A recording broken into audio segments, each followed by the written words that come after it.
여러분, 반갑습니다. 우리 유튜브 경매 탈탈탈 구독자 여러분들.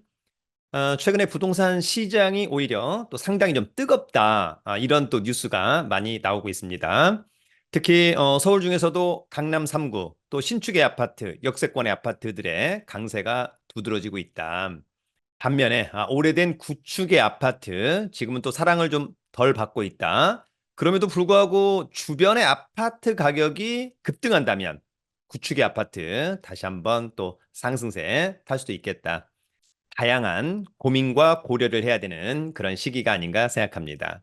오늘은 서울에서 두 번 유찰된 아파트 경매 물건, 이제 서울에 두 번 유찰된 아파트도 씨가 마른 것 같습니다. 그만큼 일반 부동산 시장이 좋다. 이렇게 이해를 하시면 좋을 것 같습니다. 자, 그러면 오늘 준비한 자료를 보면서 함께 알아보도록 하겠습니다. 여러분, 투자의 가성비. 우리가 이제 부동산 투자할 때 가장 중요한 것은 가성비가 중요합니다. 얼마만큼 수익률을 극대화할 수 있는가, 이런 부분들이 중요하다. 특히 9번 유찰된 아파트는 일단 직관적으로 상당히 매력적이다. 다만 물건상의 하자가 없고 권리상의 하자가 없다는 전제 하에서 그런 부분들을 고려해 보기를 기대하고요. 여러분들, 우리가 그 부동산 시장에 선행 지표, 경매가 있다, 이런 이야기를 많이 들었을 것 같고, 그 중에서도 세 가지가 가장 언급이 많이 되고 있죠. 낙찰가율, 낙찰률, 입찰 경쟁률. 이런 것들이 최근에 계속해서 모두 상승하고 있다. 여러분, 낙찰가율은 뭡니까? 감정가 대비 낙찰된 가격의 비율. 감정가 10억. 과거 한 1년 전만 하더라도 서울의 아파트 낙찰가가 한 8억 2천만 원. 82%죠, 낙찰가율. 지금은 낙찰가가 거의 뭐 9억 5천. 낙찰가율 95%. 시장이 그만큼 좋아졌다. 낙찰률은 건수에 대한 개념이에요. 오늘 경매가 100건 나왔다. 한 1년 전만 하더라도 오늘 낙찰은 20건. 낙찰률 20%. 지금은 뭐 한 낙찰이 35건. 낙찰률 35%. 그런 개념들.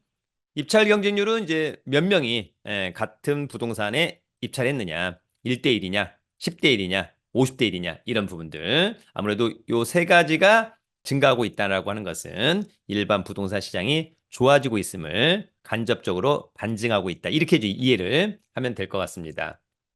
그래서 오늘은 두 번 유찰된 서울의 아파트 경매 5건. 이제 여러분, 두 번 유찰된 아파트가 거의 없습니다. 오늘의 매물들도 한번 잘 보시고 좋다면 순발력 있는 임장, 그리고 적절한 가격의 입찰도 한번 해보기를 기대합니다. 여러분, 오늘 첫 번째 서울에 두 번 유찰된 아파트 서대문구 연희동으로 가봅니다. 이 아파트는 서울 서대문구 연희동의 연희동 성원아파트 12층에 위치한 아파트입니다. 서대문구는 관할법원이 서울 서부지방법원, 공급면적 45평형, 전용은 36.36. 대지권은 보통보다는 좀 부족한 편이죠. 어쨌거나 그걸 감안해서 감정가는 11억 6천. 두 번 유찰된 7억 4,240만 원은 직관적으로 굉장히 싸 보인다. 청구 금액은 채권자가 4억 9천만 원 정도 돈 받을 거 있어서 경매 신청했다는 얘기고요. 지금 현재 등기부의 빚이 19억 원. 예, 그러면은 사실상 깡통 아파트. 관심 있다면 7월 30일 날 신분증, 도장, 입찰 보증금 가지고 서울 서부지방법원 5호선 애호 계획이죠. 감정평가사가 찍어온 아파트 전경 등. 이 아파트는 2001년산. 네, 그러면 23년 차. 쏘쏘하다. 자, 19층 중에 12층 좋죠? 전용 좋고 대지권. 단지도 뭐 그렇게 작진 않다. 이 사건 말소 기준 권리는 한국주택금융공사의 근저당권, 낙찰자가 낙찰받고 돈 내면 모두 소멸하고요. 조사된 임차 내역이 없는 거 보니까 떠안을 임차인은 없어 보입니다. 자, 이 아파트는 연세대학교 북측에 위치한 아파트. 지하철역으로는 아마도 2호선 홍대 입구역에서 마을버스를 타고 가는 것이 가장 좋지 않을까. 이거는 이제 현장에 한번 임장을 해보고요. 곧바로 앞에 안산 도시 자연공원이 있는 것도 좋아 보입니다. 권리 분석은 매각 물건 명세서 하나로 정리하면 되겠죠? 자, 이 사건 말소 기준 권리, 특별히 코멘트가 없다는 것은 문제가 없다. 이렇게 이해합니다. 여러분, 오늘 두 번째 서울에 두 번 유찰된 아파트 송파구 문정동 아파트로 가봅니다. 이 아파트는 서울 송파구 문정동의 올림픽 회미리타운 아파트 2층에 위치한 아파트고요. 공급 면적 43평형, 전용은 35.57, 대지권 19.39. 대지권 좀 많은 편이죠. 감정가는 24억 4천. 두 번 유찰된 15억 6,160만 원. 어떨까라고 하는 점이 있는 거죠. 일단 이 아파트 같은 경우는 이제 나중에 재건축을 기대하면서 주변의 시세가 계속 강세를 이어간다라고 한다면 재건축에 대한 기대감은 물론 이제 공사비가 비싸지만 여전히 매력적이다. 그렇게 좀 이해할 수밖에 없을 것 같아요. 자, 이 아파트는 1989년산. 그러면은 35년 차 재건축 이야기 나오고 있을 것 같고 재건축에 대한 기대감이기 때문에 15층에 2층은 나쁘지 않습니다. 또 15층에 1층도 나쁘지 않을 수 있습니다. 재건축을 해야 되기 때문에. 더불어서 이 사건 말소 기준 권리 근저당권 낙찰자가 낙찰받고 돈 내면 모두 소멸하고요. 특별히 떠안을 임차인은 없어 보입니다. 자, 이건 아파트는 위치는 뭐 상당히 좋죠. 8호선, 3호선, 더블 역세권, 가락시장역에서 뭐 도보로 2, 3분 거리. 이런 부분들은 상당히 매력적이다. 멀지 않은 것에 또 서울 동부지방법원이 있네요. 나중에 입찰할 때 8호선 문정역에서 걸어서 이렇게 가면 좋을 것 같고, 곧바로 이제 천을 넘어가면 여기가 바로 이제 수서역이라고 하는 점. 권리 분석은 매각물과 명세에서 자, 이 사건 말소 기준 권리 커멘트가 없다는 것은 권리상의 문제가 없는 것을 뜻한다. 그래도 각자가 다시 한번 체크하자. 여러분 오늘 세 번째 2번 유찰된 서울의 아파트 동대문구 답심리동 아파트로 가봅니다. 자, 이 아파트는 서울 동대문구 답심리동 레미안 엘파인 아파트 8층에 위치한 아파트입니다.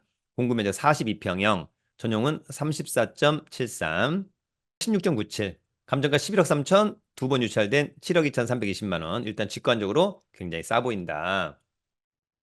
이 아파트는 2011년산. 네, 그러면은 13년 차. 괜찮죠? 20층 중에 8층 좋고 전용 좋고 대지권. 네, 아파트도 뭐 이 정도 단지면 나쁘지 않다. 이 사건 말소 기준 권리 낙찰자가 낙찰받고 돈 내면 모두 소멸하고 특별히 떠안을 것은 없어 보입니다. 체납 관리비가 300만 원 있습니다만 어쨌거나 뭐 입찰가 대비 큰 고려의 대상은 되지 않는데 어쨌거나 우리 법은 3년치 체납 관리비 중 공용 부분을 인수하게 되어 있습니다. 체크 바라고요. 자, 이 아파트가 위치한 곳. 다만 이제 약간 아쉬운 것은 지하철역이 멀어 보인다. 청량리역, 답심리역, 장안평역, 예, 버스를 좀 이용해야 되지 않을까 그런 생각이 듭니다. 권리 분석은 매각물과 명세서 이 사건 말소 기준 권리. 특별히 떠안을 코멘트는 없어 보입니다. 자, 오늘 네 번째 서울에 2번 유찰된 아파트는 노원구 중계동의 아파트입니다. 저도 이제 얼마 전에 우리 1년 투자 클럽반 수강생분들하고 다녀온 아파트인데요. 자, 이 아파트 서울 노원구 중계동의 경남 아파트 10층에 위치한 아파트 31평형, 전용은 25.7, 대지권 12.25, 9억 5,800, 2번 유찰된 아파트 직관적으로 싸 보인다. 7월 9일입니다. 자, 이 아파트는 1989년산. 그러면 역시 35년 차. 재건축 이야기 나오겠죠? 15층 중에 10층 좋고, 전용 좋고, 대지권 좋고, 단지 크기가 좋네요. 자, 이 사건 말소 기준 권리, 낙찰자가 낙찰받고 돈 내면 모두 소멸하고, 특별히 문제가 없다. 자, 위치는 대단지 아파트입니다. 7호선 하계역 또는 7호선 중계역에서 도보로 뭐 이 정도면은, 역세권의 그런 아파트다라고 하는 점이 있고, 앞쪽에 이제 공원도 있고, 건영 옴니백화점, 또 멀지 않은 곳에 뭐 세이브존, 그다음에 뒤에 이제 중랑천 등이 있습니다.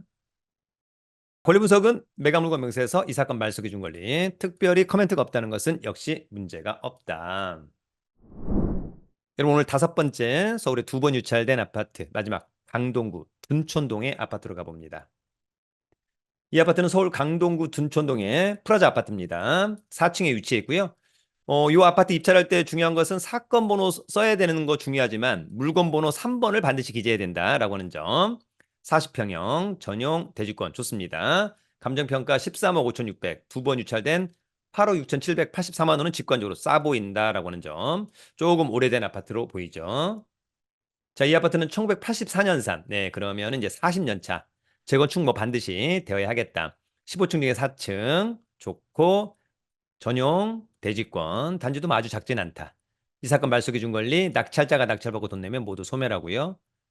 말소 기준 권리보다 전입신고가 느린 제3자 있어서 전혀 문제 없다. 요거보다 빠르다면 조심해야 되는데 느리니까 문제 없다. 자, 이 아파트는 천호대로 근처에 프라자 아파트 근처에 이제 공원들이 있고요. 길동역에서 이제 이동을 좀 해야 되지 않을까 그런 생각.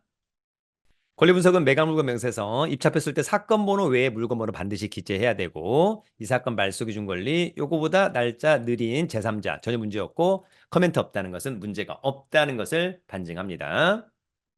여러분, 이제 서울에 2번 유찰된 아파트는 거의 없는 것 같습니다. 이제 1번 유찰된 아파트, 그만큼 시장은 좋아지고 있다. 시장이 더더욱 좋아진다면 1번 유찰된 아파트도 감소, 오히려 신권에서 낙찰되는 그런 사례도 발생할 수 있다라고 하는 점을 좀 체크하시면 좋을 것 같고요.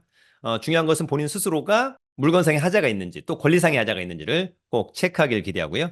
시세 파악 잘해서 시세보다 한 2, 30% 싸게 입찰해서 낙찰된다면 저는 굉장히 좋겠다. 그런 생각이 드는데 여러분들의 생각은 어떨까요? 순발력 있는 임장을 기대합니다. 여러분, 유튜브는 경매 탈탈탈